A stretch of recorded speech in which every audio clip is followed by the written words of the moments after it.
Last వీడియోలో insulin resistance అంటే ఏంటో క్రిస్టల్ క్లియర్గా చూసాం కదా. ఓకే, పుట్టినప్పుడు మన కణాలు బాగానే ఉన్నాయి, కానీ కొన్ని సంవత్సరాల తర్వాత ఈ ఇన్సులిన్ ఇచ్చే సంకేతాన్ని ఎందుకు పట్టించుకోవటం మానేస్తాయి? దీనికి మనం ఒక్కరోజు తిన్న భోజనం కారణం కాదు, ఒక్క అలవాటు కూడా కారణం కాదు.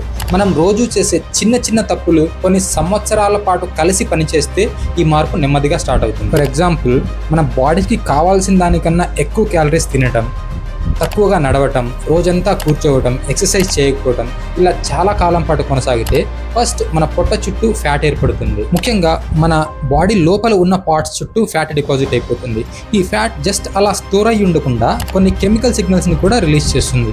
ఈ కెమికల్ సిగ్నల్స్తో పాటు మన బాడీలో జరిగే ఇతర మార్పుల వల్ల మన మజిల్స్, మన లివర్ సెల్స్ ఇలా ఇన్సులిన్ ఇచ్చే సిగ్నల్స్కి రెస్పాండ్ అవ్వడం తగ్గిపోతుంది. గుర్తుందా, లాస్ట్ వీడియోలో సెల్ డోర్ ఎగ్జాంపుల్ తీసుకున్నాం. అదే డోర్ ఓపెన్ చేయడానికి ఇప్పుడు మన బాడీ చాలా ఇన్సులిన్ ని క్రియేట్ చేయాల్సిన అవసరం ఉంటుంది. అంతేకాదు, ఇది జెనెటిక్స్ వల్ల కూడా రావచ్చు, సరిగ్గా నిద్రపోకపోవటం వల్ల, అండ్ చాలా రోజులు స్ట్రెస్ లో ఉండటం వల్ల, and some health issues and వాటి మెడిసిన్స్ వల్ల కూడా ఇది వచ్చే ఛాన్సెస్ ఎక్కువగా ఉన్నాయి. కానీ మన బాడీ ఇలా ఎక్కువ మొత్తంలో ఇన్సులిన్ క్రియేట్ చేయడం వల్ల అసలు ఏం జరుగుతుంది?